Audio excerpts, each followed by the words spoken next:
কেমন আছো সবাই? আশা করি তোমরা সকলে ভীষণ ভালো আছো। আমিও কিন্তু বেশ ভালো আছি।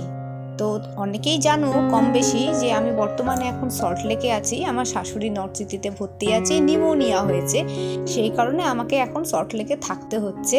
তো আশা করি অনেকটা রিকভারি হয়ে গেছে, খুব তাড়াতাড়ি তাকে ছেড়ে দেবে। ছেড়ে দিলে আমি আবার আমার বাড়িতে ব্যাক করতে পারবো।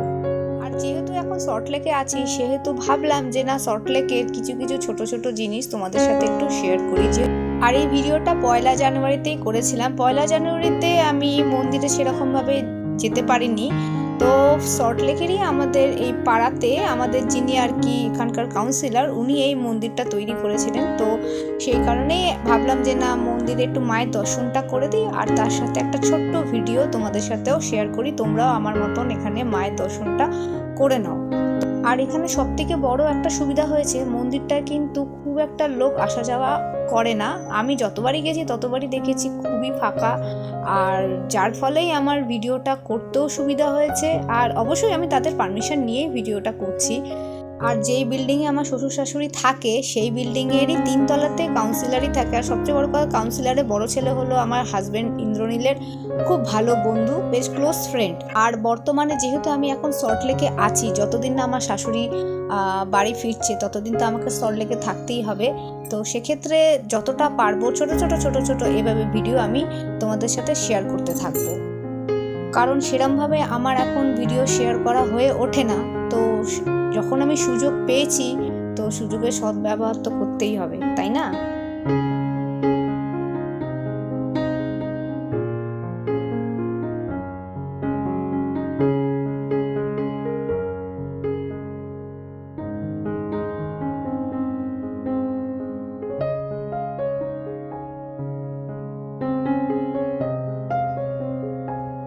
তো মন্দির দর্শন কমপ্লিট, এবারে আস্তে আস্তে বাড়ির দিকে এগোচ্ছি। তো এই দেখো, এই যে স্কুলটা দেখছো, এই স্কুলটায় আমরা ভোট দিতে আসি। এখানে আমাদের ভোট দেওয়ার সিটটা আর কি পড়ে। তো ঠিক তার পাশেই হলো আমার শ্বশুর বাড়ি। তো এই হলো হায়াত, আর ওই যে দেখা যাচ্ছে আলো জ্বলছে স্টেডিয়াম। তো এটা হলো মেন গেট। আর একটুখানি এগুলোই একটা মাঝখানে মাঠ পড়ে, ওখানে এই ক্লাস্টারের দুর্গাপুজোটা হয়। এই ক্লাস্টার বলে নয়, প্রত্যেকটা ক্লাস্টারে কিন্তু এরমভাবে মাঠ একটা থাকেই। তো সেখানেই আর কি দুর্গাপুজোটা হয়।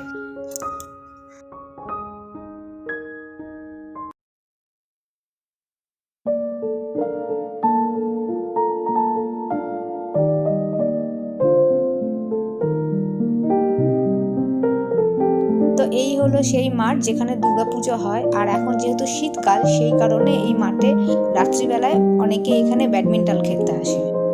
সত্যি কথা বলতে কি জানো তো, এইসব ফ্ল্যাটগুলোতে থাকার মস্ত বড় একটা সুবিধা হচ্ছে প্রচণ্ড টাইট সিকিউরিটি। বাইরের কোনো লোক চট করে এখানে ঢুকতে পারে না। তোমাকে পুরোটা জানাতে হবে তুমি কার সাথে দেখা করতে যাচ্ছ, কি পারপাসে, তবেই তুমি এন্ট্রি পাবে। কিন্তু নাহলে নচেত সম্ভব হয়ে ওঠে না। এটা হলো এই ফ্ল্যাটগুলোর সবথেকে পজিটিভ সাইড। আর নেগেটিভ সাইড হচ্ছে পুরোনো দিনের ফ্ল্যাট, সেই কারণে লিফট নেই। তবে হ্যাঁ, চেষ্টা চলছে লিফট করার, দেখা যাক কতদূর কি এগোয়। তবে অনেক ক্লাস্টারেই লিফট বসাচ্ছে। তো আমার মনে হয় না যে বাবাদের ক্লাস্টারে লিফট বসাবে না, খুব শীঘ্রই হয়তো লিফট বসাবে। তো এইটুকুই আজকে ভিডিওটা রাখছি। পরের ভিডিওতে আবার দেখা হবে, নতুন কিছু শেয়ার করার চেষ্টা করব। ততক্ষণে ভালো থেকো, সুস্থ থেকো, সাবধানে থেকো।